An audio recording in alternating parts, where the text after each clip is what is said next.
Listo. Chavas número 39, vamos el día de hoy. Acá está al frente la Parachá, ¿cierto? Parachá Jucat. Hoy es el día número 7 del mes 10, como lo pueden ver ahí también escrito. Y tenemos la clase número 7 de Yeshayahu, que es lo que vamos a ver pues a continuación, ¿vale? Clase número 7 y ya vamos básicamente cerrando el primer capítulo, que es uno de los más complejos porque habla de muchas vueltas, el mensaje no es tan concreto.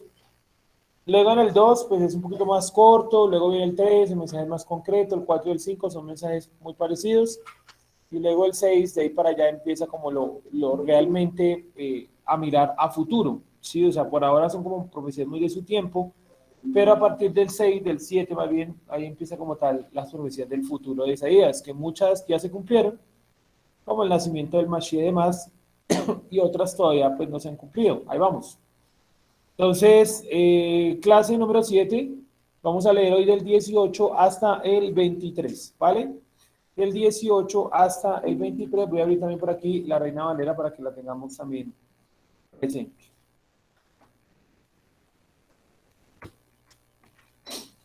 Listo, vayan por favor ahí tomando nota del encabezado y eso, que eso también es importante pues tenerlo ahí como en orden.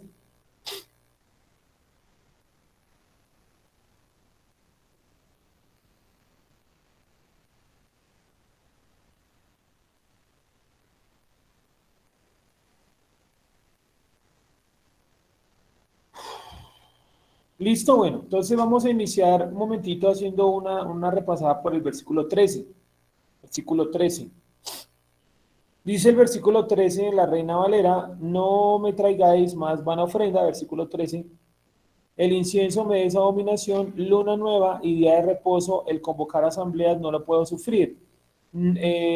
Son iniquidad y vuestras fiestas solemnes. Y en el 14 dice, vuestras lunas nuevas y vuestras fiestas solemnes. Entonces en el hebreo también está ese cambio, donde en el 13 está en singular y en el 14 está en plural, ¿cierto?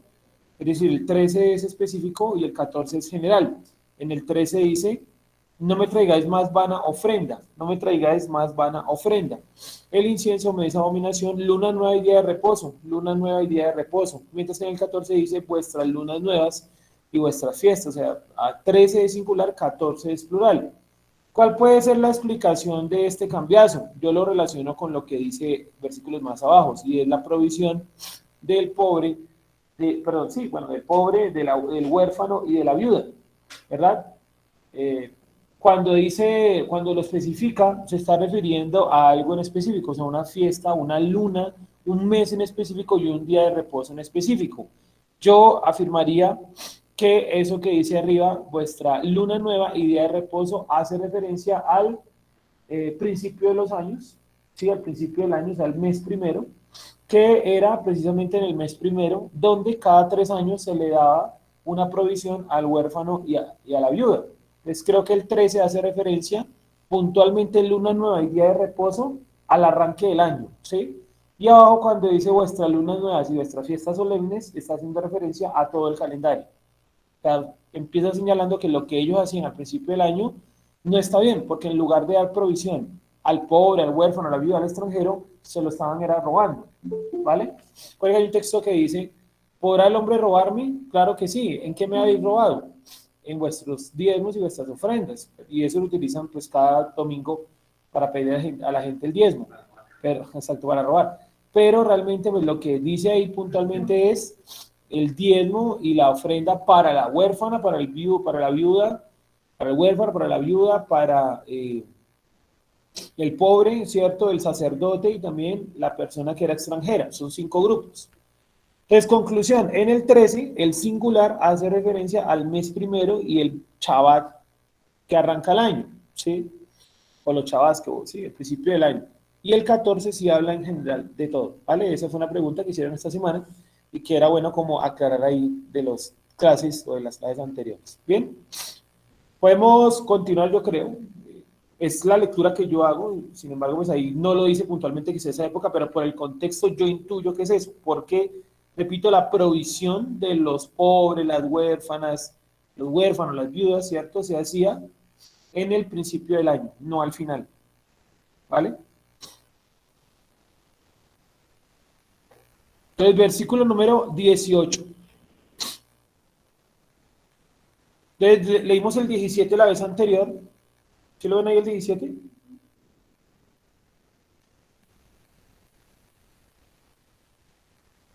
Dice el 17. Aprender, estoy leyendo de la clase anterior, en la clase viene en el 18, pero igual voy a leer la Reina Valera. Aprender a hacer el bien, buscar el juicio, ayudar al agraviado, hacer justicia al huérfano y amparar a la viuda. Entonces dijimos que el bien se aprende a hacer, que el bien no es algo automático que yo haga porque sí, ¿cierto? O sea, para hacer el bien hay que aprender a hacer el bien. Nadie, ningún ser humano hace el bien si no sabe qué es el bien, ¿sí? ¿Qué quiere decir? Que de todas maneras todos los seres humanos tenemos una noción de entender qué es lo bueno y qué es lo malo. Hasta una persona, un niño que de pronto no tiene muy claro pues toda la Torá o los elementos de la Torá, usted le puede preguntar algunas cosas y el niño va a intuir qué es lo bueno y qué es lo malo. Eso es algo innato a nosotros.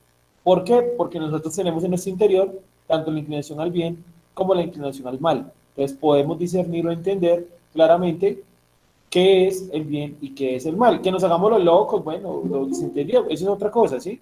Pero de todas maneras tenemos una idea de lo que es el bien y claramente de lo que es el mal. ¿Listo? Venid luego, dice el 18, venid luego, dice el Creador, y estemos a cuenta. Si los pecados fueren como la grana, como la nieve, serán emblanquecidos. Si fueren rojos como el carmesí, vendrán a ser como blanca lana. Leamos nuestra versión, el 18. Dice, vengan luego. Sí, o sea, tampoco le dice, vengan ya. Dice, vengan luego, porque primero ellos tienen que, ¿qué? Purificarse y hacer el bien. Aprender a hacer el bien, perdón. ¿Dónde vimos ese purificarse? 16, 17, ¿cierto? Donde el Creador los mandó a purificarse, los mandó a aprender a hacer el bien, y luego, ¿qué dice? Vengan luego y disertemos, o sea, como que discutamos, cruzamos ideas, dice el Creador, aunque tus transgresiones fueran escarlata, eh, la Reina Valera no sé cómo lo pone, como grana.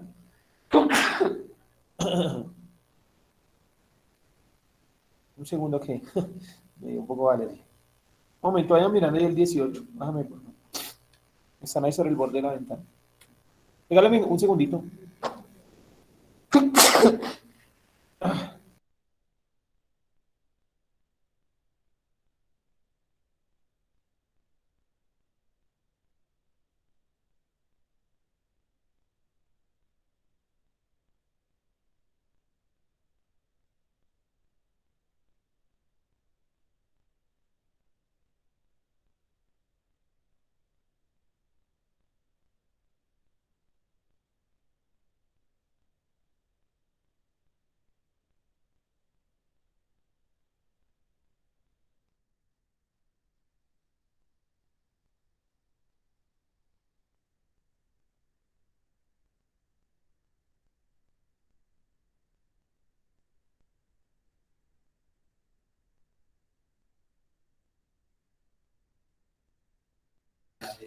Listo. Sí, o sea, el 18 empiezas en la línea de arriba. O sea, encima del 18. Sí. Lehu,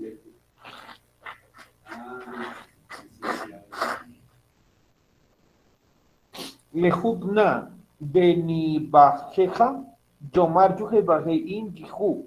Yiyu, perdón. Sí, ahí va.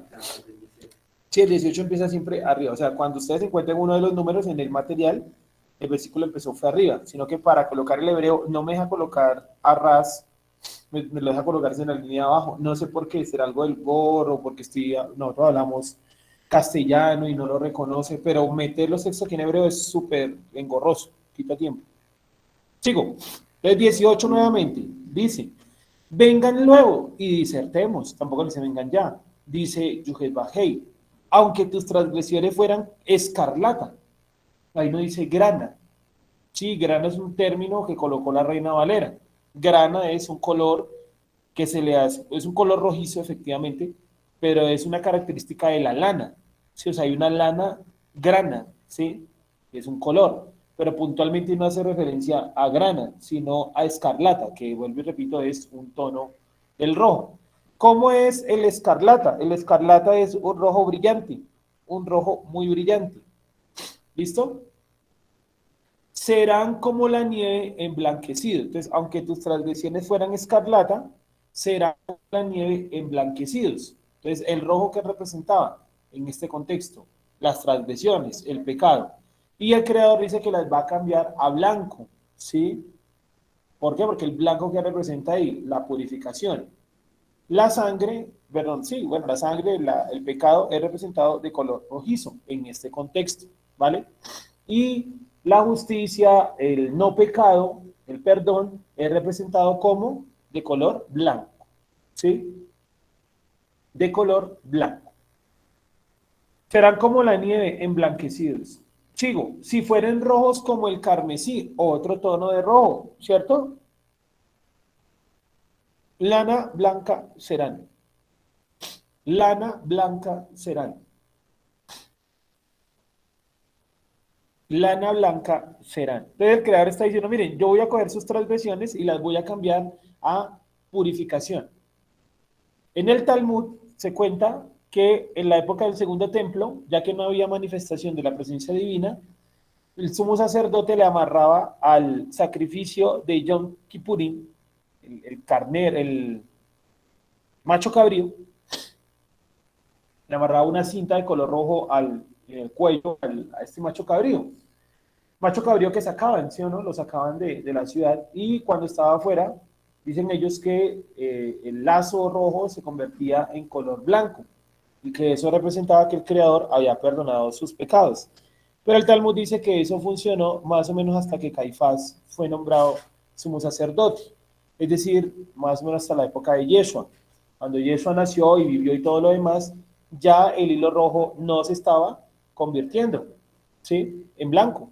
¿Qué interpreta el Talmud? El Talmud dice que hasta ahí había funcionado como tal el sacerdocio y que de ahí para allá empezaba un nuevo sistema que era el rabinato. Eso marcan en el Talmud. Sin embargo, pues nosotros sabemos muy bien que el segundo templo, digamos lo que tuvo más bajas que altas, porque primero el segundo templo nunca tuvo el arca de la alianza y segundo, gran parte del segundo templo sufrió algo y es la ausencia del verdadero sacerdocio. Entonces, sin duda alguna, el creador ya había abandonado ese sitio, ese lugar. Y el perdón ya no dependía de sacrificios ni de machos cabríos, sino de una misericordia divina. Misericordia que se amplía una vez que Yeshua ha venido y ha muerto y ha resucitado, ¿sí o no? Por eso Yeshua vino en ese tiempo también, antes de la destrucción del templo, para dejar claro que el templo ya era obsoleto para la época de Yeshua, ¿sí? Tanto que Pedro y los discípulos le dicen a Yeshua, mira los edificios del templo, o sea, estaban ampliando el templo, y eso no era como tal voluntad divina, el creador no mandó a ampliar el templo, eso era más un afán de quienes, de los sujetos que vimos anoche, los saduceos, ¿sí? Sigo. Entonces, si fueren escarlata, él los va a convertir en blanca nieve, y si fueren carmesí, él los va a convertir en lana blanca, ¿listo? Pero este texto no salió de la nada, este texto está basado en algo del libro de los Salmos, y es el Salmo 51.7. Salmo 51.7. Miremoslo un segundo, el Salmo 51.7.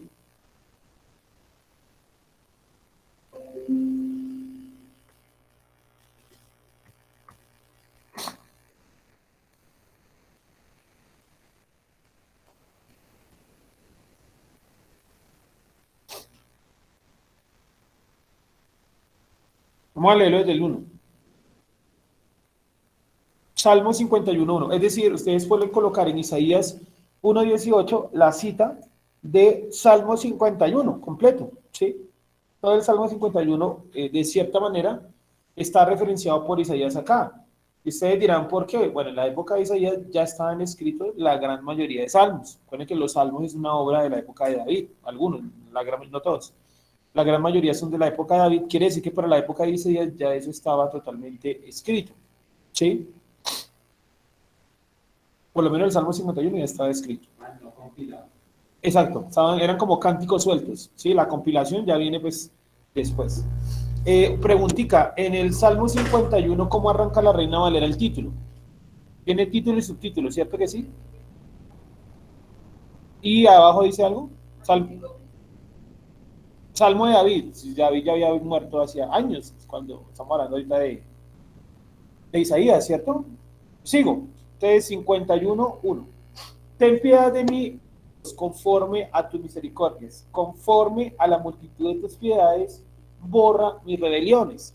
Lávame más y más de mi maldad y límpiame de mi pecado, porque yo reconozco mis rebeliones y mi pecado está siempre delante de mí. Contra ti solo he pecado y he hecho lo malo delante de tus ojos, para que sea reconocido justo en tu palabra y tenido por puro en tu juicio. 5. He aquí en maldad he sido formado y en pecado me concibió mi madre. Quiere decir que la transgresión es desde antes de este mundo, ¿sí, no? Cuando él era concebido ya había pecado en él. Y pero ¿cómo? Si era un cuerpo que no tenía ni siquiera una forma definida. Porque el pecado, ¿dónde reside como tal? En nuestra parte espiritual, cual como hemos enviados acá. Yo creo que nosotros allá, antes de la fundación del mundo, teníamos un puesto muy importante. Y la manera de bajarnos el ego es mandarnos a esta dimensión, donde padecemos muchísimo X a la 1000 situaciones, ¿sí? Es como nos rebelamos, ¿se acuerdan de esa rebelión con Satanás? Que las 3/4 partes, ¿cierto?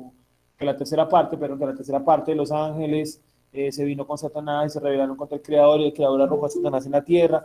Todo eso nosotros estuvimos implicados por ahí. Por eso fue antes de la fundación del mundo. Y teníamos algún tipo de posición allá, no sé cuál, y vinimos a este mundo principalmente a trabajar nuestro ego, porque nosotros los seres humanos todos sufrimos muchísimo con el ego, por sí o por no, por tener o por no tener, por ser ricos, por ser pobres, por tener salud, por no tenerla, tenemos un ego altísimo, y creo que la manera de trabajar nuestra alma era esta dimensión. Sigo. He aquí en maldad he sido formado y en pecado me concibió mi madre. 6. He aquí tú amas la verdad en lo íntimo y en lo secreto me has hecho comprender sabiduría. En lo secreto me has hecho comprender sabiduría. Acuérdense que en la clase de Amós vimos una vez que los verdaderos profetas buscaban al Creador ¿en dónde? En lo secreto. Y que en lo secreto Él les mostraba o les revelaba. ¿Sí? Entonces acá dice que el Creador en lo secreto hace comprender sabiduría en lo secreto. O sea, palabras más, palabras menos. Si yo no estudio en lo secreto, si yo no busco en lo secreto, no voy a poder comprender. Sigo. 7. Purifícame con hisopo. ¿Qué es un hisopo? Es una especie de esponja que utilizaban en la antigüedad para limpiar, igual que hoy en día para restregar y eso. Pues cuando algo estaba muy percudido, le pasaban el hisopo con mucha fuerza para limpiar. Purifícame con hisopo, una especie de esponja, y seré limpio. Lávame y seré más blanco que la nieve. Lávame y seré más blanco que la nieve. Aquí es donde está la referencia directa a Isaías. Lávame y seré más blanco que la nieve. Hazme oír gozo y alegría y se requerirán los huesos que has abatido. Esconde tu rostro de mis pecados y borra mis maldades. Crea en mí, oh Dios, un corazón limpio y renueva un espíritu recto dentro de mí. Estas son las cosas que hay que pedir en oración.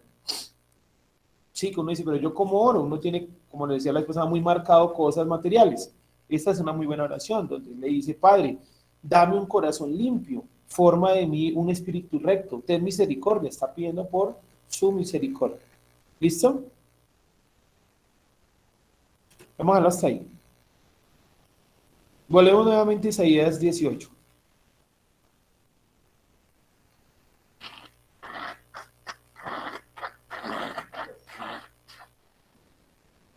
Dice, vengan luego y disertemos, dice el Creador, aunque tus transgresiones fueran escarlata, color rojizo, serán como la nieve emblanquecidos. Si fueren rojos como el carmesí, lana blanca serán.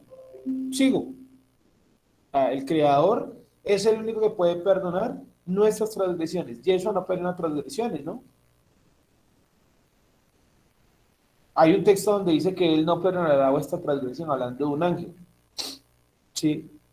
Y luego por ahí eso dice, tus pecados te son perdonados. Ahí no dice, yo te perdono.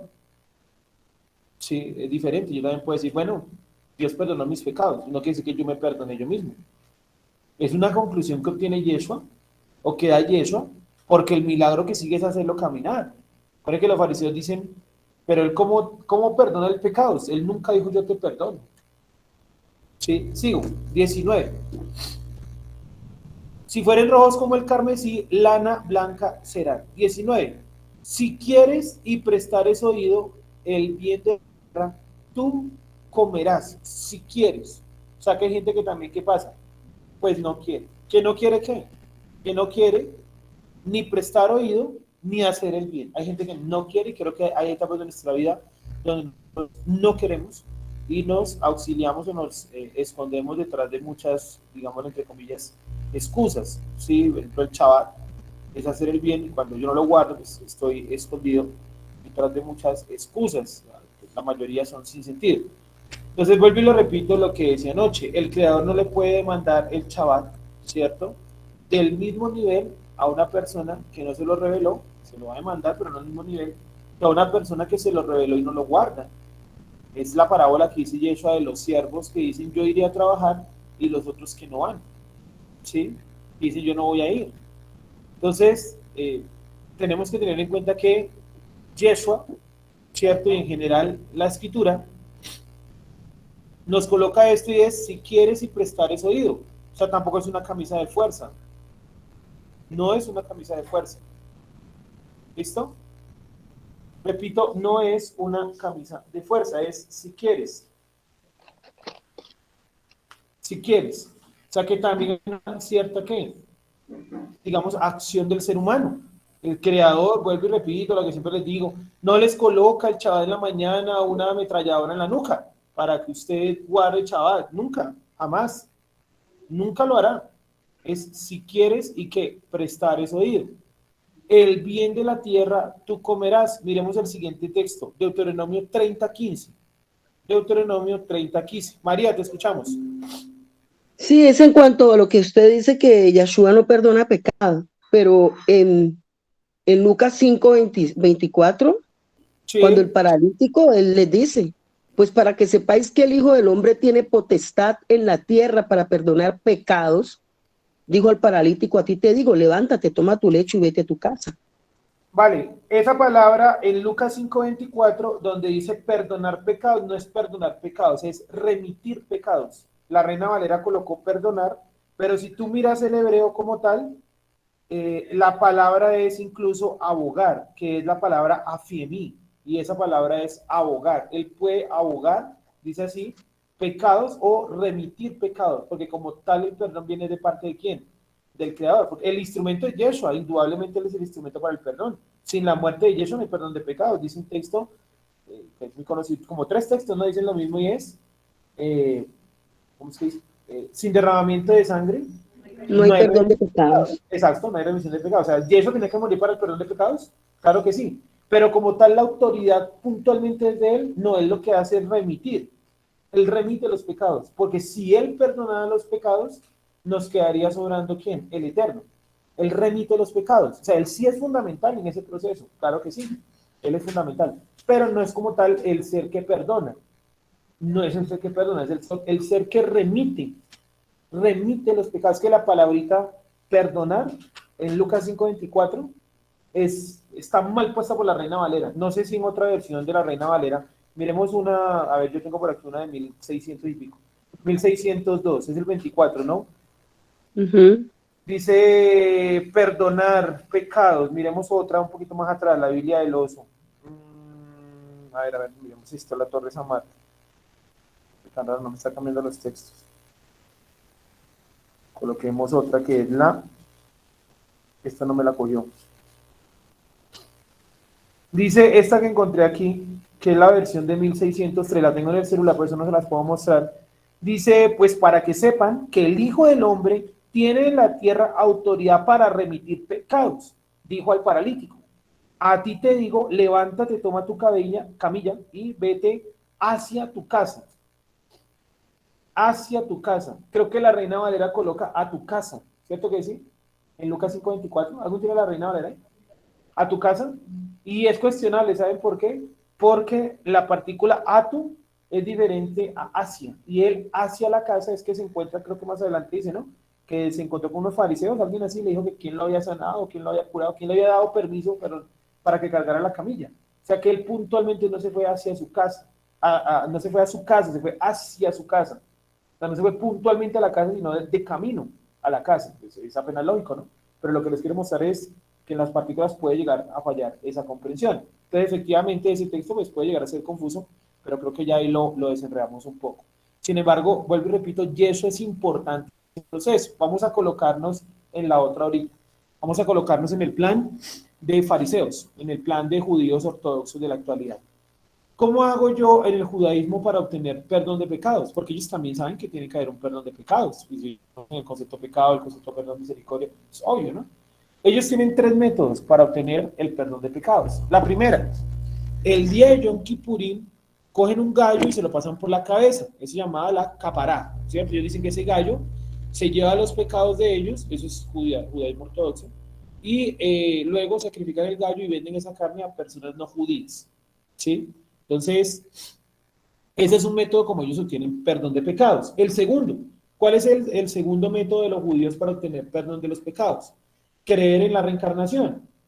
Porque si yo no pude corregir, pero si yo no tuve un perdón completo de parte del Creador en esta atmósfera, si yo no conseguí un mérito para que Él me perdonara, o sea, un mérito personal, el judaísmo, una rama del judaísmo dice que yo muero y el Creador me vuelve a enviar en un alma, en un cuerpo, perdón, donde yo tenga ese perdón aquí en la tierra. Sin embargo, eso no es Torah, esa es una idea judía traída de Babilonia y de la India, pero ellos creen eso.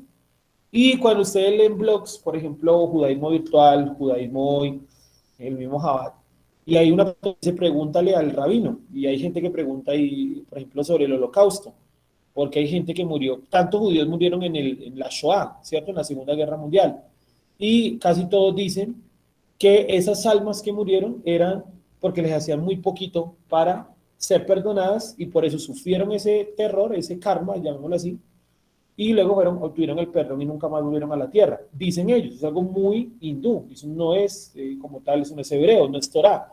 Y el tercer método que ellos tienen para obtener perdón de los pecados es poniendo su confianza en algo llamado el Instituto del Templo. El Instituto del Templo es un grupo de judíos bien financiados y bien conformados que están armando el tercer templo desde lo mínimo que es el sacerdocio. Y ya tienen pues muchos elementos montados. Creo que la vez pasada yo les coloqué por ahí un enlace donde decía que ellos habían conseguido o ya habían logrado hacer algo. No me acuerdo qué era ese algo. El pectoral, que ya habían conseguido todas las piedras para el pectoral y que ya lo tenían listo. O sea, ahí detrás de las cuerdas está todo armado. Y esta mañana leía en mis redes sociales, leía que a ver, les muestro por aquí rápidamente los que están conectados. Leía que, según ellos, hoy era un día importante en la historia porque hoy era el día donde se sorteaba el sacerdocio. Lo leí esta mañana, fue lo primero que encontré cuando entré esta mañana a las redes sociales en el Instituto del Templo. Dice acá, voy a leer la traducción, dice, un día en la vida del templo, la libación del vino. Finalmente, el último sacerdote en esta lotería recibe la tarea de traer un cuarto de hin, medida del vino que se vierte sobre el altar para libación del vino matutino que acompaña la ofrenda diaria. Así, un total de 13 sacerdotes recibieron nombramiento del servicio de vino en la segunda lotería diaria. Todo el personal necesario para ofrecer las ofrendas diarias ya está en su lugar.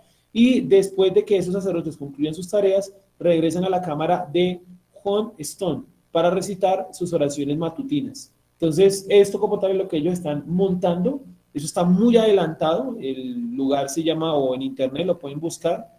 Voy a colocar el enlace por aquí en WhatsApp para que ustedes lo puedan ver. Se llama templeinstitute.org y ellos han subido videos haciendo sacrificios y todo en el altar que ellos tienen. O sea, ya tienen todo montado. ¿Qué les hace falta nomás? El templo. Y lo único que les hace falta. Voy a colocar aquí en el enlace y a los demás también, por ejemplo, estoy por aquí conectado. Ah, bueno, Olga está en el grupo, por aquí está Darío, está Alicia, está la señora María, para que ustedes puedan mirar que eso no es un cuento mío. Busquen ahí, lean y verán, y vean los videos. Es más, tienen en un campamento en Sevilla, España, tienen unas vacas, como unas 5 o 6 vacas, donde dicen que de esas 5 o 6 vacas ahí tiene que salir o ellas o sus descendientes la vaca roja, porque las vacas son totalmente rojizas. Ellos dicen que han obtenido esa vaca con cruces y que los descendientes van a ser aún más rojizas. Tienen todo listo. ¿Sí? obtener ese rojizo? Sí, no transfiere el tema del tratamiento de la genética. No, desde que se entre la misma especie.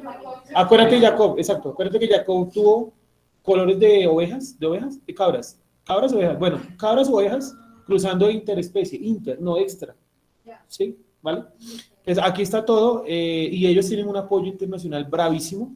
De hecho, en esta imagen que tengo aquí puesta, que ustedes no la ven, en una imagen veo sefarditas por sus kippahs, veo judíos, veo judíos askenazís, veo también por aquí una de los de Jabad, de los de Breslev. O sea, tienen un apoyo internacional muy fuerte, porque ellos de verdad están esperando la reconstrucción del templo, ¿vale?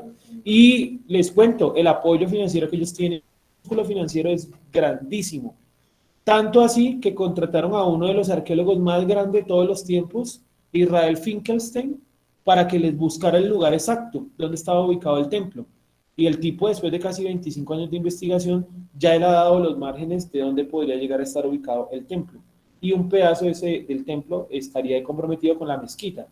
Entonces, mejor dicho, están montados en el plan de que van a armar esto. Y han hecho sacrificio y todo como les estoy contando. ¿Vale? Miren las vaquitas acá. Sí, sin el arca. Les hace falta el arca, la menorá y el lugar. ¿Sí? Tres cosas importantísimas, ¿no? Ya las tienen. La mesa y el incensario ya lo tienen. No, ellos hicieron sus versiones, hicieron las réplicas. La menorá se la pidieron al Papa en una carta, yo les conté hace como unos 2 años. Se supone que la tiene. Sí, es como un paganismo, esto no es Torah, esto no es válido. Sí, esto no, el hecho que les cuente no quiere decir que yo esté de acuerdo. No, pero por más que, pues ya que a la gente le dice, segundo templo, sí, sacerdocio, y de una vez corren para allá. Sí, ajá, obvio, obvio. Sí, vi por ahí unos chicos de aquí de Colombia que tienen su sede en Cali, cambiaron el nombre de su página, que ellos hacen mucha propaganda de la construcción del tercer templo. No, ¿cuál tercer templo? Sí, exacto. Entonces, Yeshua del libro de Hebreos nos sacan del problema, porque es que el problema no es ni siquiera el arca, entonces eso no tiene problema. ¿Cuál es el problema? Que el sumo sacerdote es un ser humano que comete transgresiones. Entonces volvemos a una encerrona, que tarde o temprano el sacerdocio se va a torcer. Es indudable que se va a torcer.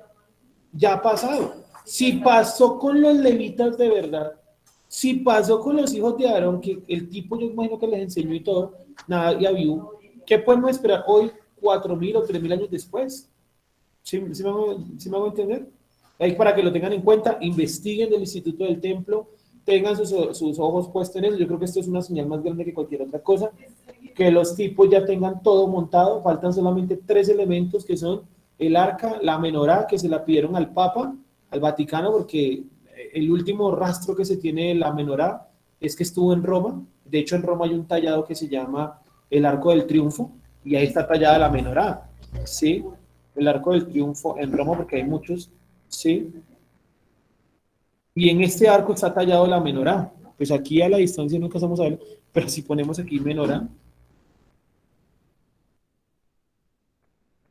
sí, ahí llevan los romanos, les muestro muchas veces la imagen, llevan los romanos la menorá sobre los hombros. ¿Y quién va a ungir el sumo sacerdote? El rabino. Es que ellos tienen esto, Juan Pablo, ellos tienen que, cuando desapareció el sacerdocio, dicen ellos, eso no es verdad, la unción pasó al rabinato. Y entonces, para que el sacerdocio la recupere, el rabinato tiene que entregarle esa unción al sacerdocio. Y por eso todos los chavas, ellos oran y dicen la bendición sacerdotal.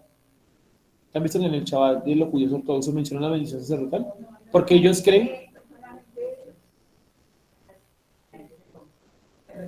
que lo repetían, exactamente. Y la razón es porque ellos dicen que esa bendición sacerdotal pasó a los rabinos. Sí, obviamente eso es algo, una interpretación, porque eso no está, dice bendición sacerdotal, no dice bendición rabínica, ¿vale? Sigo. Entonces, es un cuento bastante largo. Dime. Espera, ya, espera, que yo lo tenía apagado. Si quieres, préndela ya también. O ahí está prendido el bombillo. Está en El bombillito allá. Ahora sí, hable. No la apagó. Listo, habla ahí. Uy. Habla. Es que fue por lo que le boté. Habla.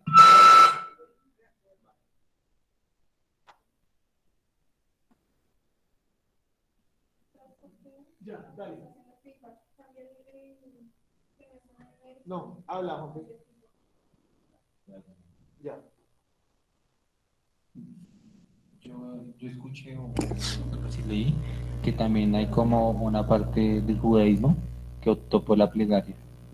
Sí, por un salmo, ¿no? Que dice que el incienso es la oración. Y bueno, dice algo así más o menos. No tienen aceptan la oración y practican la caparán y están con el instituto de tiempo, sino que el Eterno lo justifica por medio de la plegaria. Pues no parece tan descabellado como lo otro. Pues por lo menos tiene un poquito más de base, ¿no? Es menos loco que crear un templo. ¿Sí? Sigo. Capará es pasarse el pollo por la cabeza. ¿Listo? Dice, si quieres y prestar, son 6 vueltas, ¿no? 6 vueltas y eso es tremenda fiesta. Dice, si quieres y prestares oído, el bien de la tierra tú comerás. O sea, también hay una autodecisión o una autodeterminación del ser humano. Si quieres, o sea, que también la gente puede decir, no, yo no quiero. Volvemos nuevamente al tema del chaval. El problema no es la gente que no conoce el chaval, pero si no lo conocen, pues no lo conocen, punto, ¿no? Y hay que darle revelar pero si usted lo conoce y de no guardarlo, ahí sí caería que esta de si quieres, ¿cierto? Hay que tenerlo en cuenta. Entonces, el Instituto del Templo es un movimiento muy fuerte a nivel judío. Buenos días. ¿Cómo decirlo? Es un fuerte, muy, muy fuerte dentro del mundo judío y eso va a tomar más fuerza con el tiempo. ¿Y qué les falta? Bueno, yo digo que lo más difícil de todo es el arca, pero ellos tienen contratado no digo que lo vayan a encontrar, pero tienen contratados arqueólogos buscando el arca de Jerusalén. Y contratan no a un tipo de medio pelo, no, contratan a las autoridades mundiales para eso. ¿Sí? A Phil, que digo yo que es el número uno, a los hijos de Ron Guayas, ¿no? Ellos tienen gente buscando esa arca, pero es muy complicado, muy complicado. Digo yo que si la encuentran, ahí sí sería como una señal de que se viene ahora sí lo duro, ¿no? De encontrarla. De por sí ya empezaron mal, ¿no? Porque pues se dice que tienen muy buena ¿Apoyo? o apoyo económico. Sí, Eso hay intereses políticos. claro. Al final, eso, si hay política, hay corrupción. Sí, los macabeos, lo que estamos hablando, los tipos se midieron fue diciendo que, pues, políticos, ¿cierto? Instituto del Templo. Hay un video donde los tipos hacen los sacrificios y todo, creo que es este. Y allá estuvo, por ejemplo, el anterior primer ministro de Israel, Netanyahu, él era muy cercano a ese movimiento.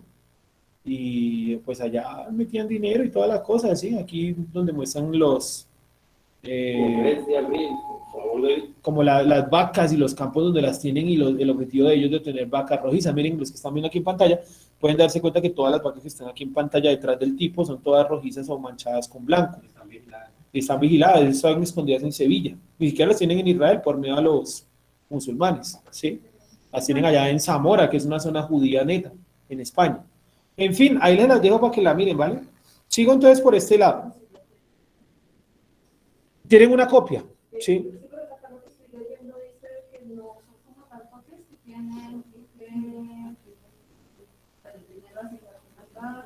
Sí. Sí. Tienen los instrumentos que eran tratados por el coro levítico. Sí, es más, ellos tienen levitas y sacerdotes ya marcados. Tienen, por ejemplo, las vasijas de oro y de plata usadas en el incienso y en los servicios de sacrificio. Sí. Dice que después de muchos años de esfuerzo, el instituto ha completado las tres, ha completado las sedes más importantes y las tres más importantes que son del servicio divino, que son el candelabro de los 7 brazos, Sí, la menorá. o menorá hecha de puro oro, el altar del incienso de oro y la tabla de los panes. Listo. Entonces, son unas réplicas que ellos hacen. Pero la verdad, ¿Y qué otros proyectos se han incluido Y- el uniforme sagrado de los coordinadores? Sí, la ropa sacerdotal. Y sí, es que tienen todo. Y como les digo, eso no empezó ayer, eso empezó en los 90, 91, cuando fueron a las sinagogas, cuando fueron 87, cuando fueron a las sinagogas y reclutaron a los niños que más veían con habilidad para la Torá. ¿Para qué los reclutaron? Para que fuera la nueva raza sacerdotal. Fueron por la sinagoga y dijeron, bueno, los niños, ¿cuántos de niños tienen que Torah? Estos, si les hicieron preguntas, indagaciones, y dijeron, este tiene pinta, este no. Y escogieron algunos y los metieron a una sinagoga especial que se llama la sinagoga de los sacerdotes. Y ahí los instruyeron como sacerdotes. Sí, eso es un cuento Yo loquísimo. tengo entendido también que Israel, ya se habían visto los espera, dame un segundo. Ay, gracias. Préndela. Buenos días, tengo entendido también que están listos también, supuestamente 44.000. No, ese es un cuento. Pero eso es porque Ah, ya, ok. en realidad Dale. que desde allá digo, es que ya está todo listo. O Mm, sea, 144.000 vírgenes. Vírgenes. Dicen que- Ah, ya, ok. Bueno, no lo había escuchado. Pensé que ibas a hablar de los testigos de Jehová. Pero es decir, no, falso, eso de los testigos de Jehová es. Sí, te entiendo. Interesante. Sigo. 19. Entonces, 1:19. Entonces, si quieres y prestares oído, el bien de la tierra tú comerás. El bien de la tierra tú comerás. ¿Listo? Y eso está referenciado en Deuteronomio capítulo 30, versículo 15. Deuteronomio 30, 15.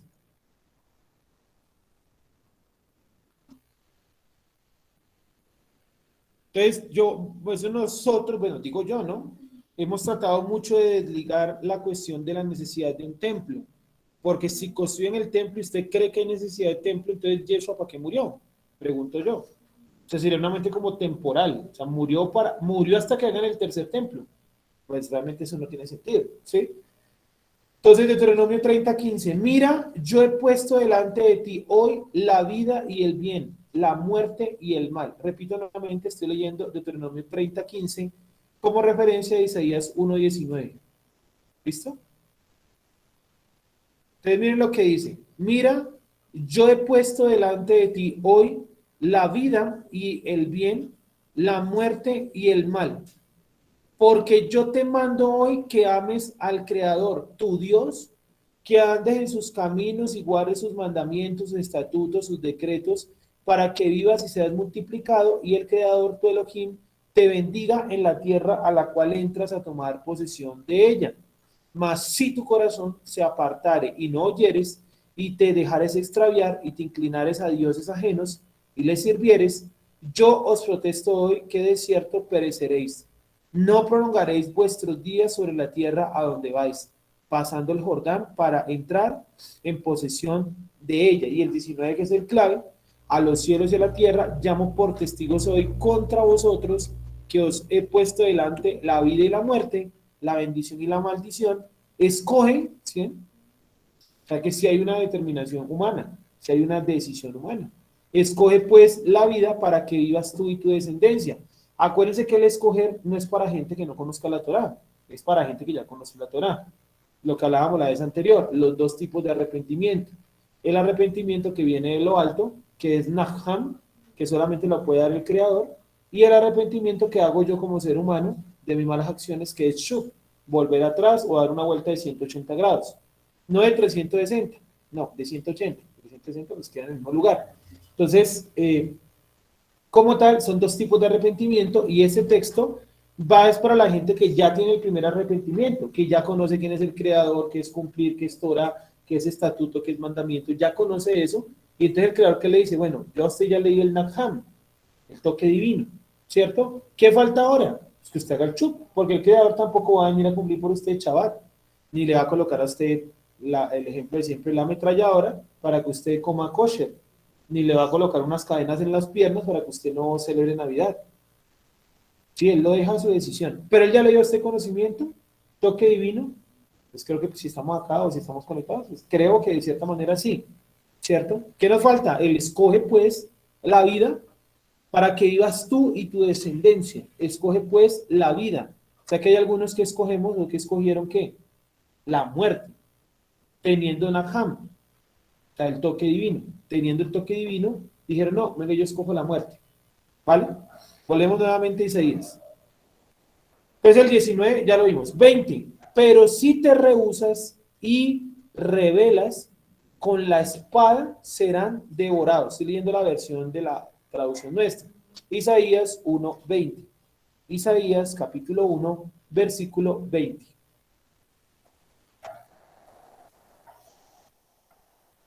Dice Isaías 1:20. Pero si te rehusas y rebelas, con la espada serán devorados. La boca del Creador lo dijo. Nos faltó otro texto por mirar en el versículo anterior. Jeremías 21:8. Miremos un momento eso.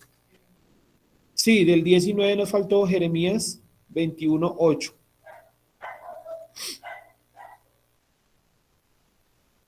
Esta cita creo que me quedó mal. Así. Ahí.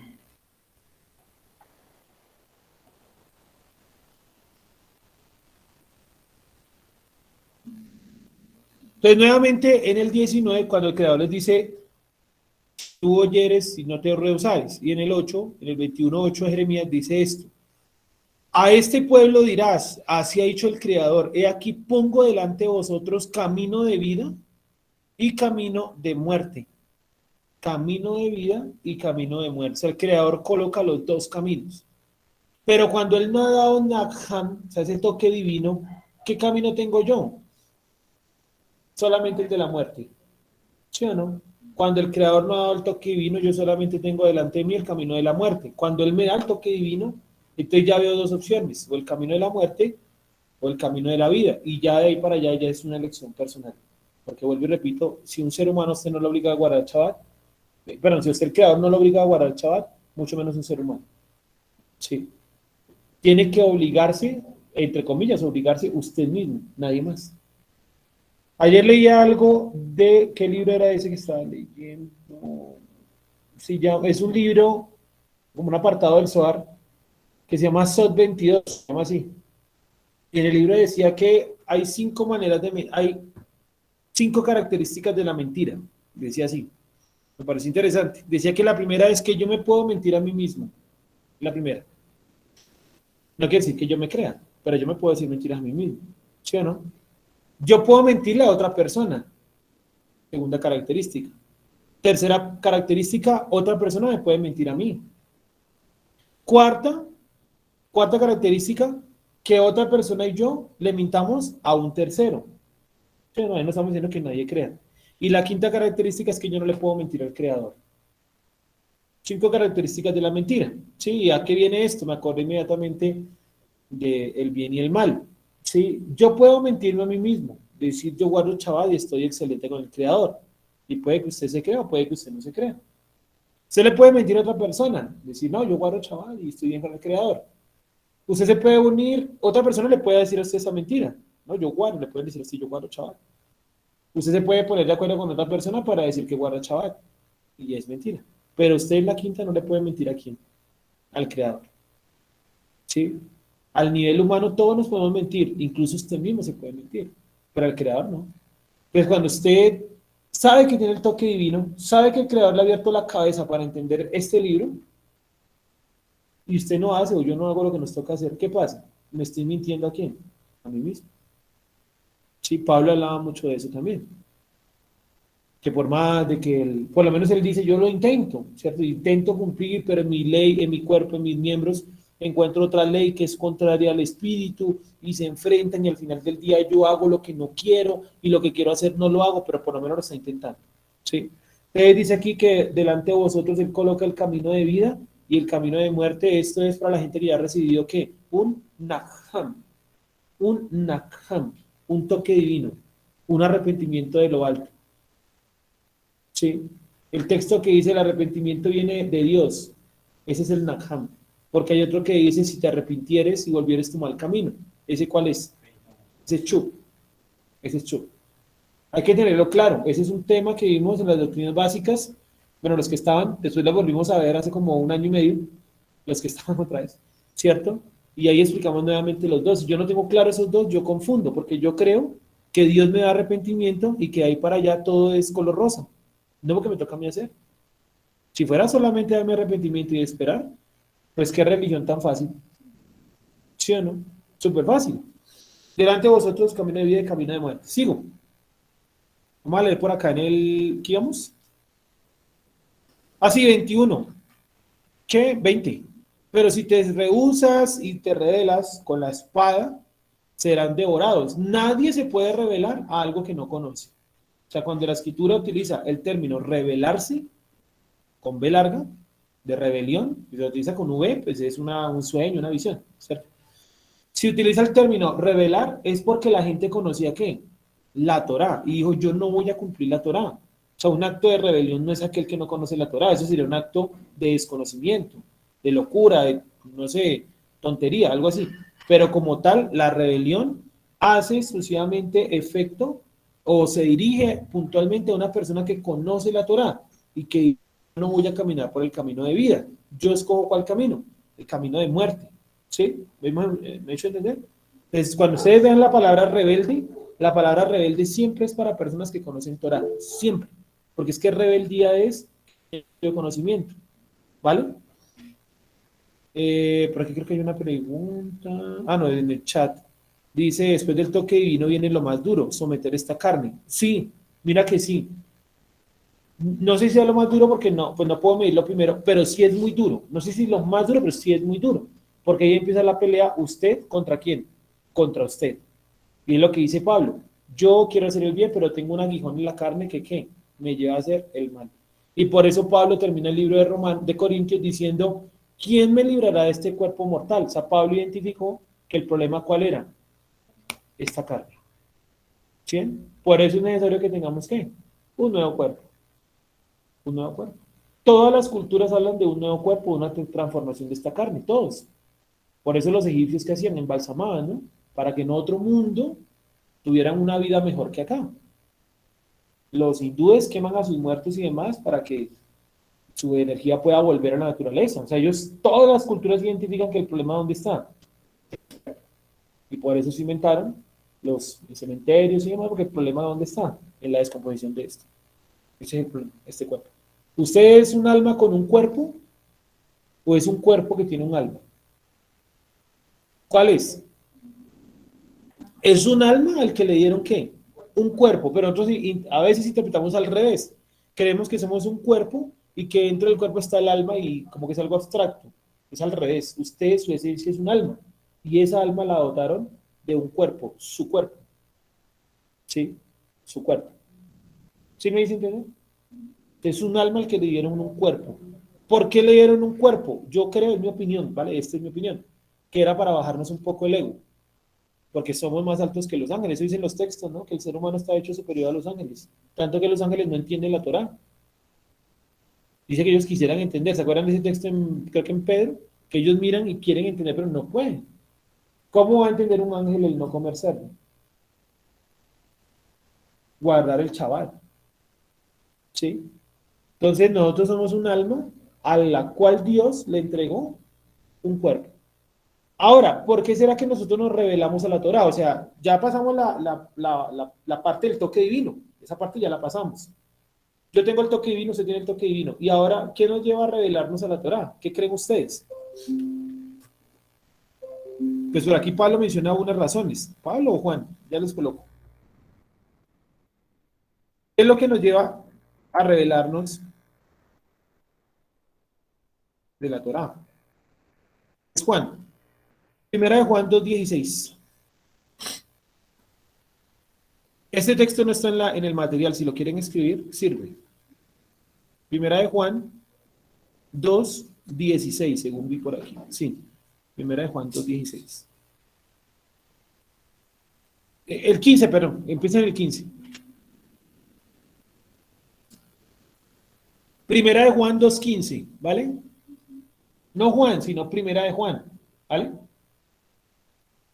Primera de Juan 2:15. Ojo, ya pasamos en la parte del Nagham, o sea, el toque divino. Ya no estamos hablando si tiene el toque divino o no. Digamos que la discusión del toque divino sería, por ejemplo, con casos como Jacob y Esab, ¿cierto? Donde hay uno que tiene el toque divino y el otro, pues, notablemente no. Tenía dioses, se había casado con varias mujeres paganas, no estaba buscando el creador, mientras que Jacob sí. O sea, uno tenía el toque divino, el otro no. Y el libro de Romanos dice que a uno amó y al otro, ¿qué? Desechó. Y los niños no habían hecho todavía ¿qué? Nada bueno y nada malo. O sea, el creador escogió al azar, cerró los ojos y dijo, escojo a este. Ah, este es Jacob. No. ¿Por qué escogió a Jacob y no a Esaú? Por el beneplácito de su misericordia. Y porque desde antes lo había conocido, desde antes. Sí, por eso aclara que el problema no era aquí los niños. ¿Por qué Romanos aclara eso? Porque es muy fácil decir, Esaú era no escogido por las malas enseñanzas de su madre. Podría ser. Entonces, el texto de Romanos que dice, no, porque de antes que los niños nacieran, yo ya había escogido a Jacob. No tenía nada que ver con los padres. Sigo.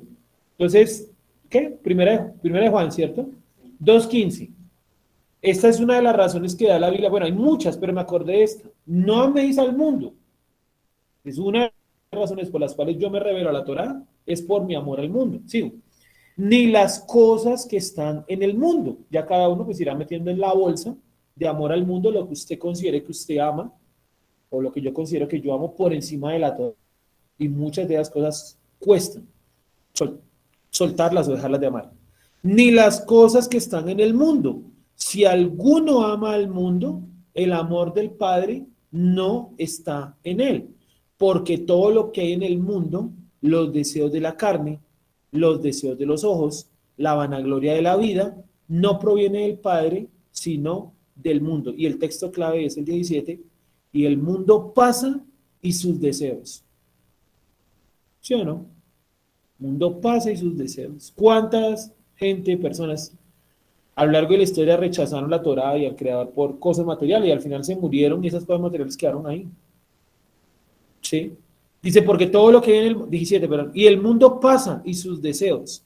Lo que usted desea hoy, en 2 meses ya no le interesa.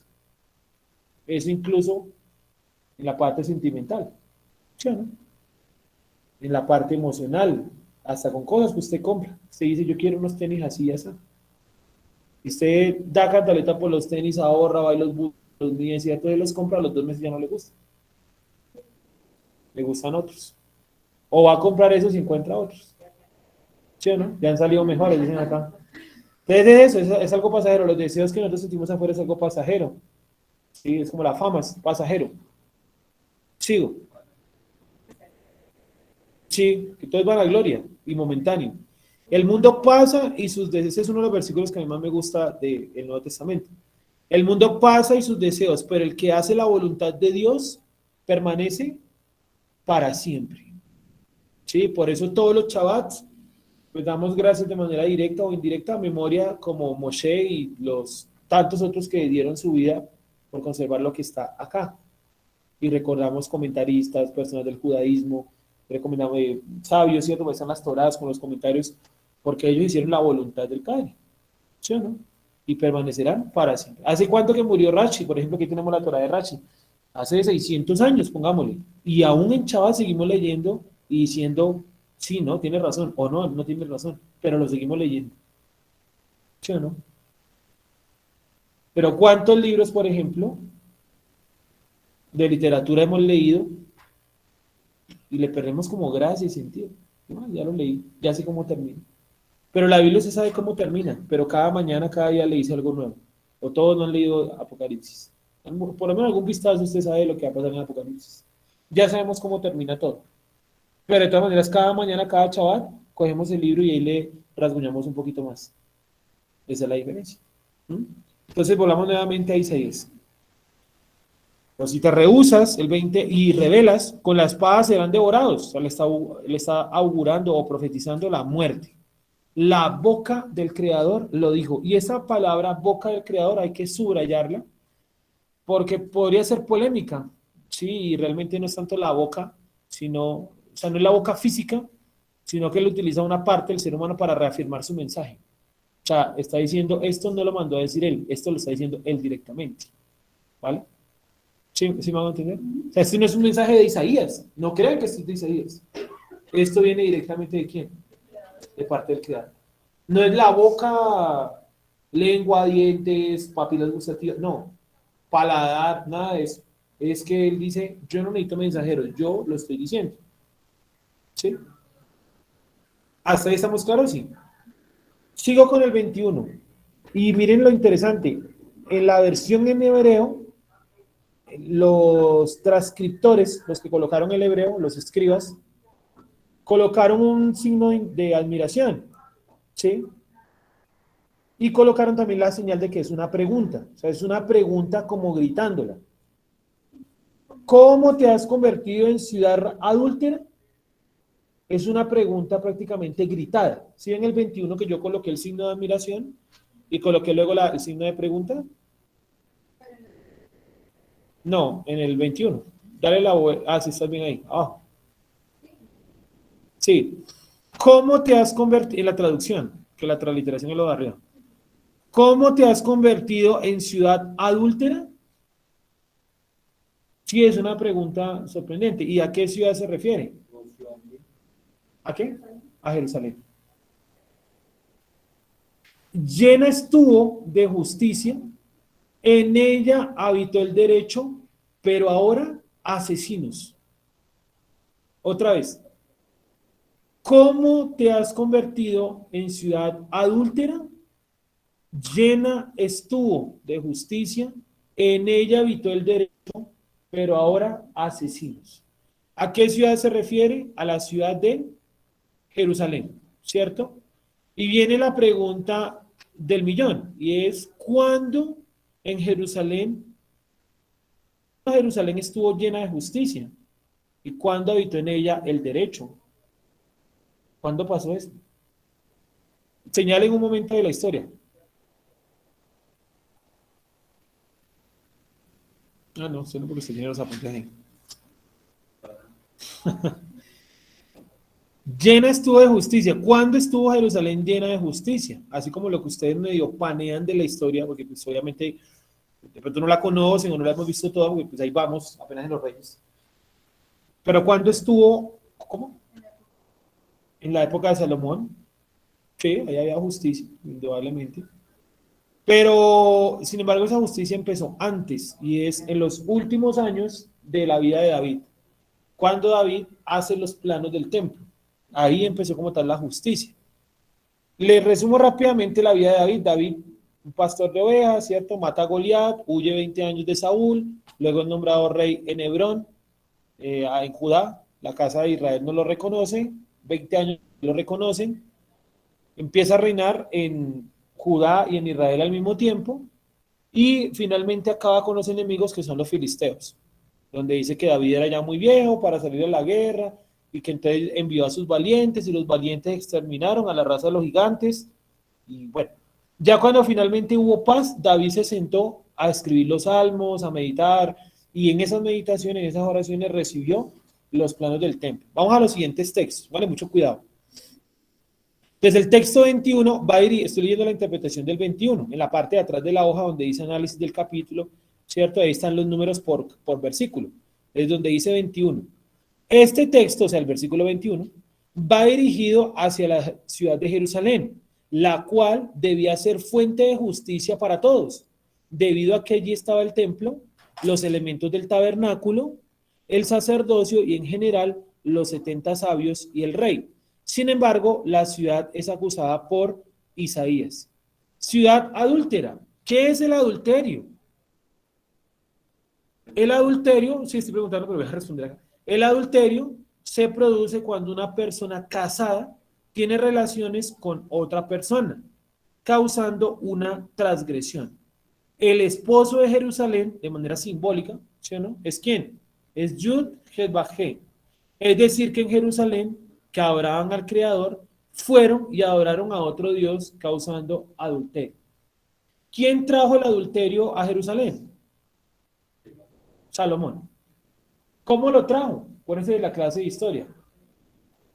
Con sus esposas, ¿no? Dice que sus esposas lo convencieron de hacer templos, ídolos y eso, y que él terminó adorando a esos ídolos. Me parece eso pues, supremamente grave de parte de Salomón, porque él recibió manifestación directa, bueno, sí, directa del Padre, ¿sí? Sigo. Entonces, ¿qué es el adulterio en términos bíblicos? Cuando yo voy y busco otro Dios. Idolatría, eso es adulterio. Pues, obviamente Jerusalén no fue y tuvo sexo con otro Dios. Es una metáfora, ¿vale? Es una metáfora. Entonces el adulterio se produjo cuando Jerusalén fue y buscó otro Dios u otros dioses. ¿Y dejó de lado a quién? Al Creador. Yo creo que nosotros ni siquiera éramos, puede ser que en algún momento pudimos ser adúlteros, puede ser. Pero como casi todos venimos del desconocimiento de la Torah, casi todos venimos del cristianismo o ramas parecidas, nosotros no éramos adúlteros, nosotros estábamos en otra cosa que era la fornicación. ¿Sí? Exactamente, no nos habíamos casado con el Creador. ¿Qué sería adulterio? Adulterio sería que yo ahora, ustedes ahora, ya conociendo la Torah, fueran y buscaran otro Dios, terminaran musulmanes, por ejemplo. Sí, o hindúes. Hay mucha gente de las raíces hebreas que termina hindú o nueva era, porque les llama la atención la meditación astral y creen que todo tiene que ser paz y armonía. Yo no veo eso en la Biblia, la verdad no. La verdad veo es caos. Porque si todo fuera paz y armonía, entonces ¿para qué Yeshua? ¿Sí me van a entender? Él viene a poner todo en orden. Por ahora está todo como en desorden, fuera de orden. ¿Sí? Entonces, el adulterio en este pasaje o en este elemento hace referencia ¿a qué? Hace referencia a la idolatría. O sea, que nosotros no éramos adúlteros. Punto. Hablo por mí, yo no era adúltero, sino que fornicario. ¿Sí? Fornicario. Por el desconocimiento. Si ahora voy y adoro a Alá, ahí sí entraría la categoría de ¿qué? De adúltero. ¿Y eso quiere decir que esté peor o mejor ser adúltero o fornicario? Las dos son transgresiones. Sí.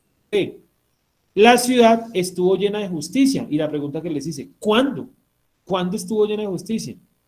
Cuando se inició el templo. Desde la compra del terreno para construirlo, la elaboración de los planos, la construcción del mismo, el acabado de la obra, la oración de Salomón y el esplendor de Jerusalén, que lo vemos en el capítulo 7.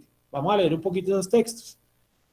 ¿Cuándo estuvo Jerusalén llena de justicia? Empezó todo acá. Segunda de Samuel 24:24. Ahí empezó, si quieren marquen ese texto, aquí empieza la justicia en Jerusalén. Ya les voy a explicar por qué. Segunda de Samuel 24:24. Igualmente ahí están las citas, por si no las alcanzaron a escribir, cualquier cosa, ahí está todo el material completo. Segunda de Samuel, ¿qué les dije? 24:24.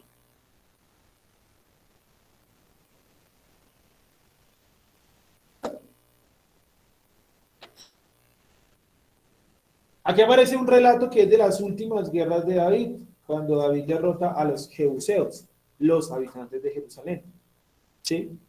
Y los expulsa. Pero él deja con vida al rey, llamado Arauna, y Arauna dijo a David, Arauna no era un rey, pero Arauna era un habitante, el dueño del terreno. Vamos a leer el 23. Todo esto, oh rey, Arauna lo da al rey. Luego dijo Arauna al rey, el creador, tu Dios, te sea propicio. O sea, Arauna no adoraba al creador. ¿Sí? Y él le dijo a Arauna, no, sino por precio te lo compraré, porque no ofreceré al creador mi Dios holocaustos que no me cuesten nada. Entonces David compró la era y los bueyes por 50 siclos de plata. Y edificó allí David un altar al Creador y sacrificó holocaustos y ofrendas de paz, y el Creador oyó las súplicas de la tierra y cesó la plaga en Israel. Entonces, aquí inicia como tal la justicia. Cuando él conquista Jerusalén, saca a los jebuseos y compra el terreno de Arauna, el jebuseo. ¿Listo? ¿Cómo dice el subtítulo ahí en la Reina Valera? Alguien que me ayude a mirar porque no tengo aquí subtítulos. ¿Eso dice arriba del 25 o debajo? 24:1. ¿No hay más subtítulos ahí? David se ensalcó él. Ve qué extraño. Sí, y David para parar la plaga fue y compró el terreno para hacer el templo. Sí, listo. ¿Estamos hasta ahí todos de acuerdo? Pues aquí empezó como tal la justicia en Jerusalén. Cuando David compró el templo, el lugar, el terreno, para construir a posterior, ¿qué? El templo.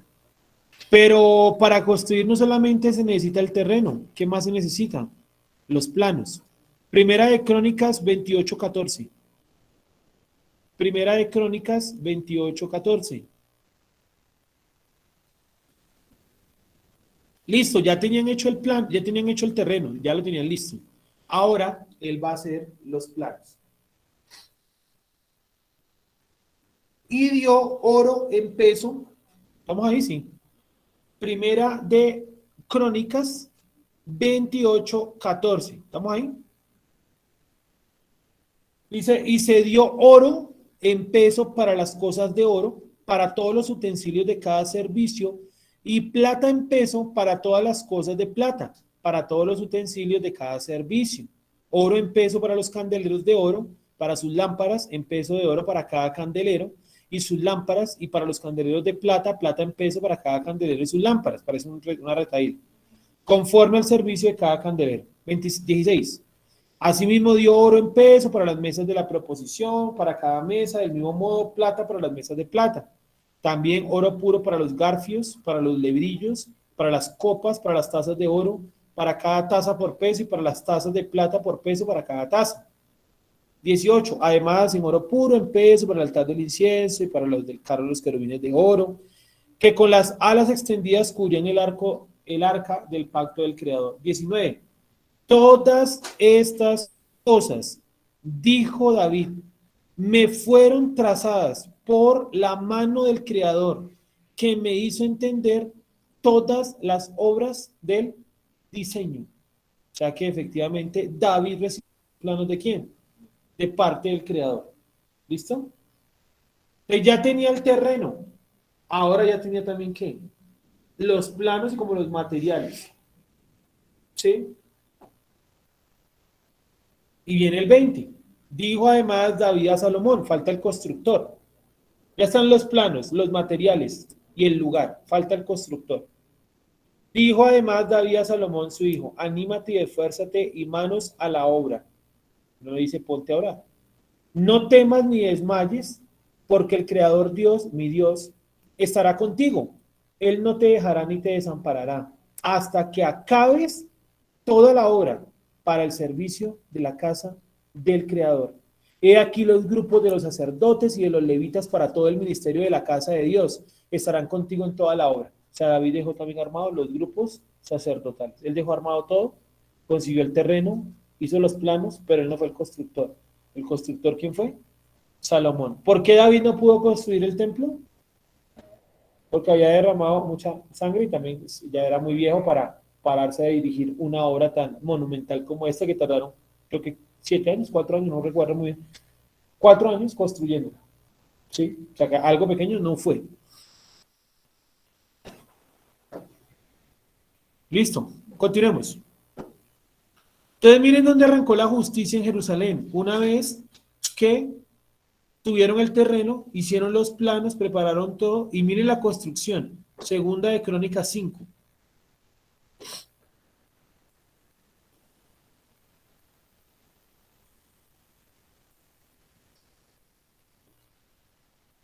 Segunda de Crónicas 5. ¿Cómo dice el subtítulo de la Reina Valera? ¿Tiene subtítulos? ¿Qué dice?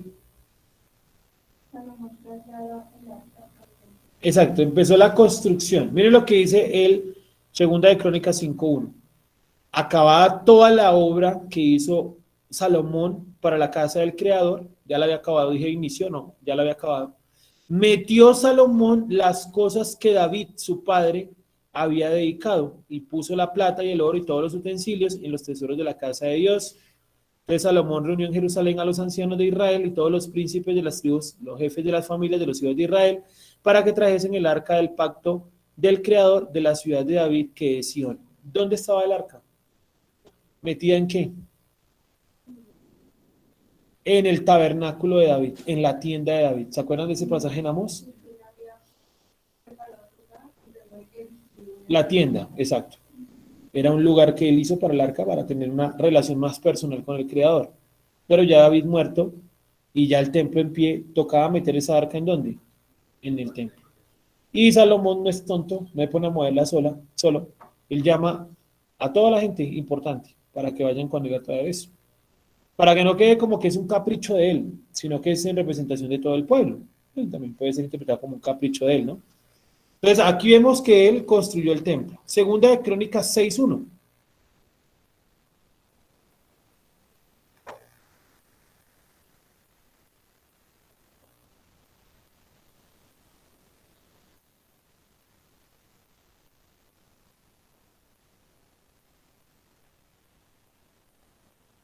Lo estamos viendo ahí, segunda de Crónicas 6:1. Título: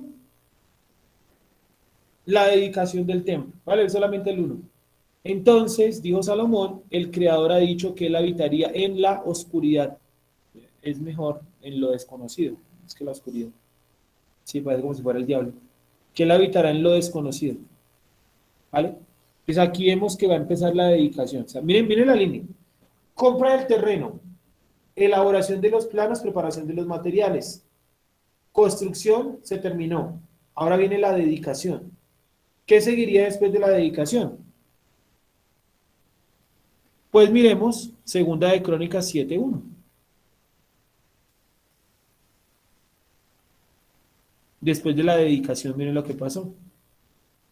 Cuando el título, ¿no tiene? Sigo. Cuando Salomón acabó de orar, descendió fuego de los cielos, consumió el holocausto, las víctimas y la gloria del Creador llenó la casa. O sea, esa es la consagración. ¿Vale? Otra vez, compra del terreno, preparación de los planos y los materiales, la elaboración de la casa, la dedicación, y aquí ya empieza como tal el servicio. ¿Vale? ¿Me hice entender toda la escala? Y en el 7, miramos por acá. En el 7 ya se cuenta es todo el esplendor de Jerusalén. Entonces, ese fue el momento donde Jerusalén estuvo en justicia máxima. ¿Cuánto estuvo en justicia máxima? Alrededor de entre 14 y 20 años, que fue lo que Salomón se demoró en caer, y pues duró caído casi 7, 8 años. O sea que como tal Jerusalén ha estado funcionando bien, alrededor de unos 14 o 20 años. Sí, 14 y 21 años. Va por ahí, más o menos. ¿Vale? ¿Listo? ¿Hemos entendido hasta ahí?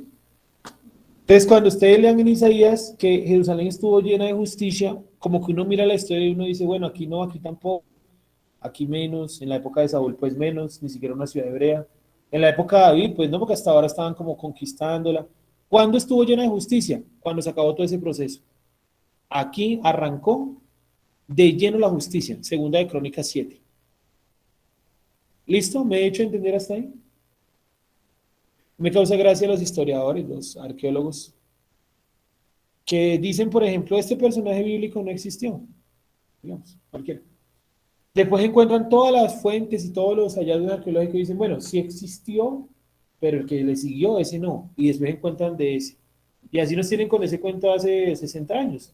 Primero habían dicho que David no existía. Luego cuando encontraron la tumba, las espadas, todo con David, casa de David, bueno, sí existió, pero Salomón no existió. Después encontraron todo lo de Salomón, tallados antiguos en palebreo, templo de Salomón. Bueno, Salomón sí, pero su hijo Roboam no. También ya han encontrado casi todos, son muy poquitos los reyes de los que no hay como datación, ¿sí? Ya no, Josías no, eso de que él encontró la Torá, eso es falso. Y ya encontraron también las pruebas, sacaron ahora documentales que Josías sí existió, sí, como replanteando la cosa. Entonces, creo yo que a ese paso también han dicho que Yeshua no existió. Y los mismos judíos dicen, Yeshua sí existió, lo que pasa es que no era qué, que no era el Mesías, pero que existió, existió. Si el Talmud lo menciona. El Talmud lo menciona. Fuentes históricas, cartas de los romanos. Hay una carta que Pilato le envía a el César diciéndole que había una revuelta por un hombre llamado Jesús. ¿Sí? Él le llama Yeshua en latín. Hay un tal Yeshua que tiene revolucionar a los judíos, pero que él apaciguó todo, dándolo a la muerte, como explicando, porque acuérdense lo que expliqué anoche, ¿no? Los romanos tenían que pasar bien concreto porque una persona había sido castigada con pena de muerte. ¿Se acuerdan que anoche expliqué un poquito de eso en la transmisión? Porque si no, ¿quién corría peligro? Pues la persona que dejó que lo mataran. No es que el derecho romano era fundamental. ¿Listo? ¿Me dice entender hasta ahí? Entonces nosotros podemos coger un libro de historia y ahí va a decir que David no existió, pero las pruebas dicen otra cosa. Esta semana publiqué ahí en mi Facebook que habían encontrado una cosa que dice la escritura, que fue como una especie como de rampa en piedras que hizo un pueblo pagano para meterse en una ciudad hebrea y matar a la gente, Laquis. Ellos siempre dijeron, no, esta toma no existió, los asirios nunca llegaron. Y hace 2 semanas descubrieron piedras y monumentos y cosas asirias frente a la ciudad y encontraron toda la rampa que dice la Biblia. ¿Y qué decía la investigación? que eso comprobaba el texto bíblico. O sea, una vez más. Sí, lo de siempre. Entonces, hasta ahí hemos entendido, sí. Ya vamos a terminar, nos quedan 10 minutos. Entonces, ¿cuándo fue la época de máximo esplendor? En Segunda de Crónicas 7, pero ¿cuándo arrancó? En Segunda de Samuel 24, cuando se compró el terreno del templo. Eso marcaría el inicio de todo, ¿vale? ¿Hasta ahí alguna pregunta? ¿Dudas hasta ahí? Sigamos para ver si lo podemos rematar por acá. Porque la época de esto fue cuando catalogamos como la época ¿De esplendor? Porque Josué nunca conquistó toda Jerusalén, quedaron los jebuseos ahí. Por eso David es el que lo saca. Los jebuseos nunca fueron expulsados, sino hasta la época de David. le faltó una parte. Exactamente. Tanto que en Jerusalén, ahí en los hallazgos arqueológicos, encuentran muchas cosas jebuseas. O sea, quiere decir que eso no es tan antiguo. Ellos estuvieron ahí hasta la época de David. Y ese era un pueblo pagano. Tenían un ídolo que era, dicen, bueno, lo que medio recuerdo, que era un ídolo que tenía los brazos de oro. Y que era una representación de decir que el Dios golpeaba a los otros pueblos con esos brazos de oro. Que cuando los hebreos cogieron ese oro y lo derritieron, dando a entender que golpes ni que nada. ¿Sí? De todas maneras, si uno mira históricamente, vamos a sacar un momento de la fe. O sea, cojamos la fe y tirémosla fuera del canasto. ¿Sí? Y metámonos solamente en la parte histórica. De todas maneras, el pueblo de Israel tenía algo diferente a los demás, que los otros pueblos eran como muy mágicos todavía, como muy supersticiosos, mientras que el pueblo de Israel no. Creía en un Dios que no se veía, ¿cierto? Y fundamentalmente basaban su fe en ¿qué? En las órdenes que les daba ese Dios. Mientras que los otros pueblos eran dioses de madera, de palo, de oro, de plata, y cualquier problema iban y le oraban al Dios, y lo cargaban para todos lados a su Dios. Israel, ¿cuándo hizo eso? Nunca. Por lo menos acá. Sí, al creador. Sí, porque todos dioses sí tenían. Por ejemplo, en esta paracha, Sí. aparece algo imagen, que es el tema de la serpiente de cobre. Claro. Y eso se transportó por muchos años para las sequías. Uno de esos reyes lo destruyó. Ya es lo que es pura idolatría. Que la pasó de el elemento de cobre a la cosa de cobre. El término dice, De una u otra manera. sí, claro. Mágico. Mágico. Sí, esa parte mágica. mágica. Llamémosle esotérica.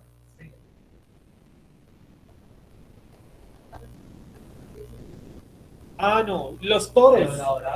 Los toros y que decían que el toro era Yuhet Barhei, ¿sí? Exacto.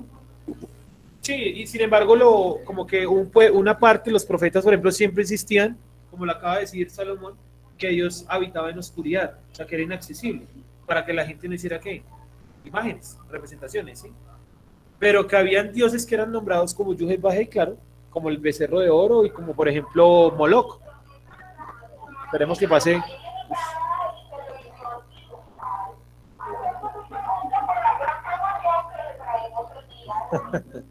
Sigo, la colocó acá dentro del... Sí. Sigo. Entonces, ahí lo podemos ver.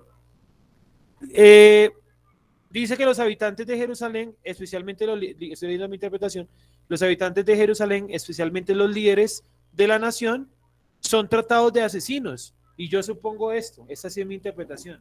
Porque me quedé pensando porque el 21 dice que antes habitó la justicia y la honestidad, la equidad, y ahora está habitada por asesinos. Y dice, pero asesinos, ¿por qué?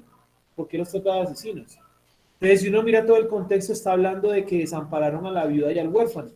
Entonces, yo interpreto lo siguiente, yo creo que las malas acciones de haber explotado, oprimido y haber olvidado a los necesitados, a las viudas y a los huérfanos, ¿qué trajo? Hambre y con eso muerte. O sea, que las decisiones de los líderes generaron ¿qué? Mortandad en el pueblo, al abandonar a la viuda, al huérfano y demás. Acuérdense que en aquella época era muy celoso la cuestión de la heredad. Y si era viuda y el viudo no le dejó nada escriturado, nada pactado que era para ella, la mujer estaba condenada ¿a qué? Al hambre, a la prostitución. Eso fue lo que dijo la vez anterior. O a la esclavitud, era la otra. Entonces creo que las malas decisiones de ellos llevaron a mucha gente pobre, huérfana, viuda, necesitados, extranjeros, a la muerte a través de mecanismos como la esclavitud y la propia hambruna. ¿Sí me hago entender? Es lo que yo interpreto porque el texto no es muy claro porque los llama asesinos. Y ustedes miran la palabra y sí dice asesinos. Y no, de pronto dice mentirosos, charlatanes, pero no, puntualmente sí es asesinos. ¿Sí? Y terminamos con el 22. Con ese terminamos. Y, bueno, no terminamos, vamos a lo medio introducido porque es un poquito interesante. Dice, tu plata se ha convertido en escoria. Su vino mezclado está con agua. ¿Qué es la escoria? Cuando se iban a hacer, o todavía supongo yo, cuando se van a hacer elementos de plata, se cogen las piezas de plata, las piedras o los bloques, lo que haya, y lo ponen a cocinar, ¿sí? A batir a una gran temperatura.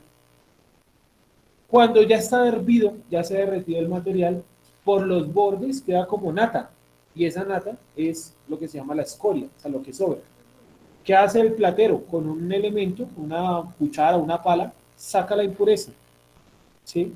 Y con eso hacen otros elementos, otras joyas, que es lo que llaman la plata falsa, o la plata sin rodio, que es esa plata que se compra a los 2 meses está totalmente podrida, ¿sí? Porque es todo lo que sobró, toda la porquería de la plata, ¿sí?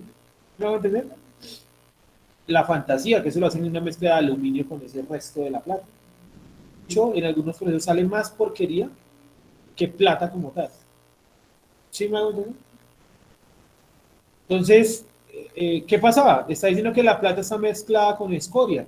Imagínate yo tener este es mi pocillo de plata, supongamos, y yo ver que el pocillo, bueno, se ve brillante, pero hay pedazos que están oscuros, podridos, negros. ¿Qué diría yo? Quedó mal batida esa plata, está mal procesada, tiene escoria, tiene porquería. ¿Sí me hago entender? Tiene escoria. ¿Sí? ¿Qué le está diciendo? Sus ideas están como mezcladas. O sea, tiene cosas buenas, pero al interior, ¿qué tiene? Podredumbre. Por eso dice lo del vino. El vino está mezclado ¿con qué? Con agua. No es puro. No es puro. ¿Sí me dicen? Y ya no lo es, que le mezclaron con agua.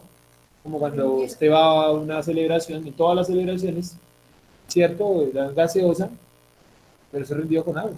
Luego usted trabajó en algo, pues no rindiendo gaseosa, pero trabajó en algo de eventos, ¿cierto? Explícanos.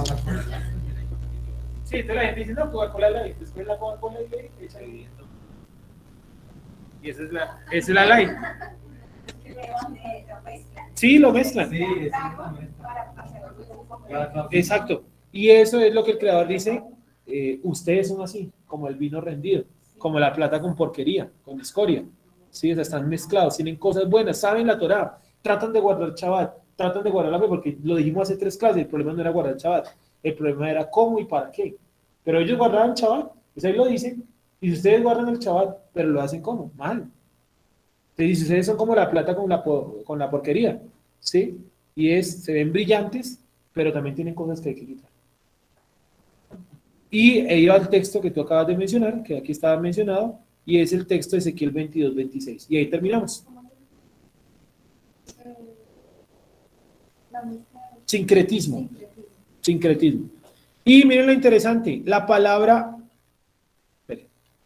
ahí está anotado, la palabra escoria es familiar de la palabra apostasía, en el 22D. La palabra escoria es familiar, está emparentada con la palabra apostasía. ¿Qué es la apostasía? Yo coger algo del creador y torcerlo. Por ejemplo, cuando en una congregación dicen traigan los diezmos son del creador, pues claro que sí, pero la interpretación, no, la aplicación no es lo que ellos dicen. O sea, efectivamente el tipo para pedir los diezmos tampoco va a sacar un libro de finanzas. Bueno, no he visto esos límites, no sé. Pero ellos sacan ¿qué? Deuteronomio y Números, donde habla de los diezmos, y piden con eso el diezmo. Eso es una plata mezclada con escoria.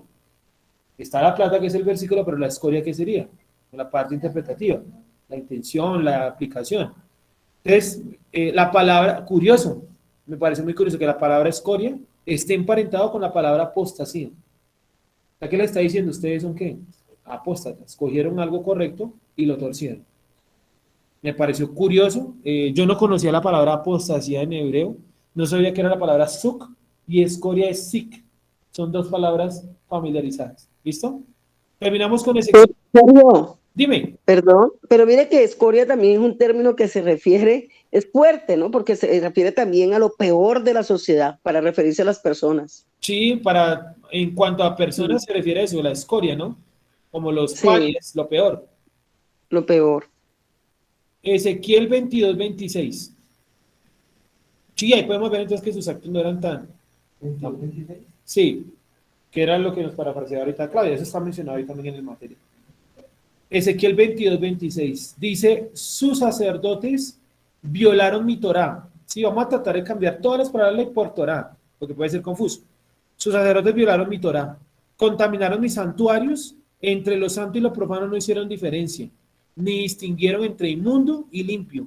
De mis días de reposo apartaron sus ojos, y yo he sido profanado en medio de ellos. ¿Por qué fue profanado el Creador? Porque los sacerdotes no diferenciaron qué era inmundo y qué era limpio. O sea, no hicieron la diferencia entre Tame y Tajor. Y uno dice, bueno, Tame y Tajor, cerdo impuro, vaca puro, vamos allá de eso.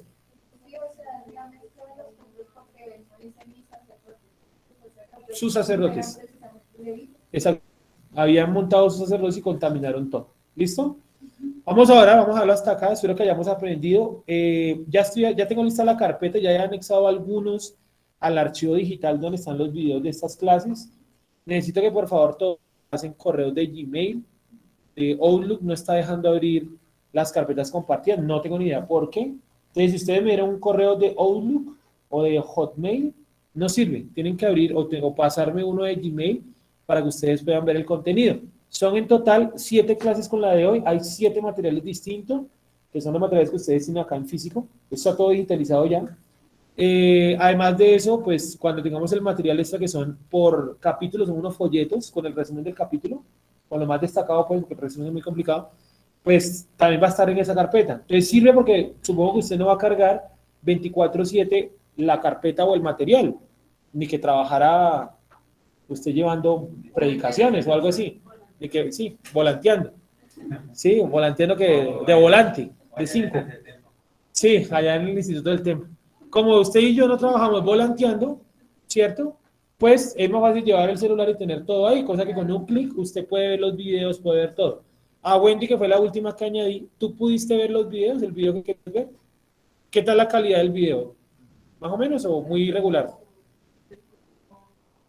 Ah, no, el audio, ¿no? Sí, el escucharlo porque pues, se escucha bien, ¿sí? Buena calidad. Y los materiales, no les han anexado a todos.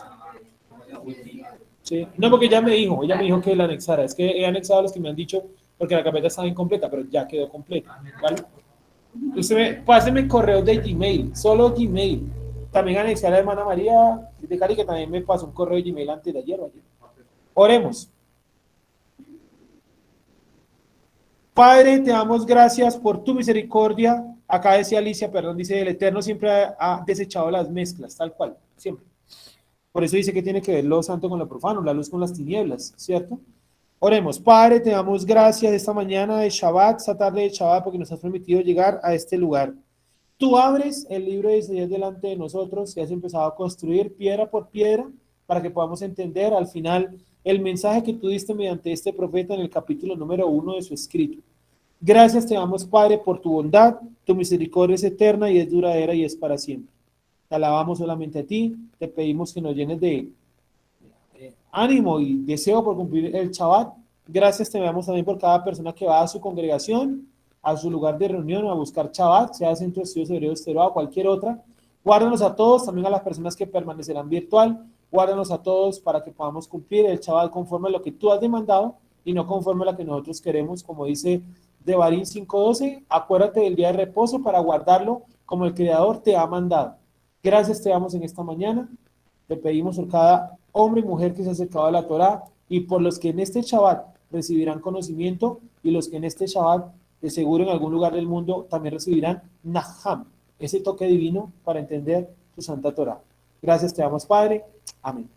Muchísimas gracias a todos. Nos vemos ahorita a la 1:30 virtual o presencial con la clase de Filipenses. Gracias y shalom para todos. Shalom, muchas gracias. La licencia Aló, muchas gracias. por subir. Shalom, que estés muy bien. Buenas tardes.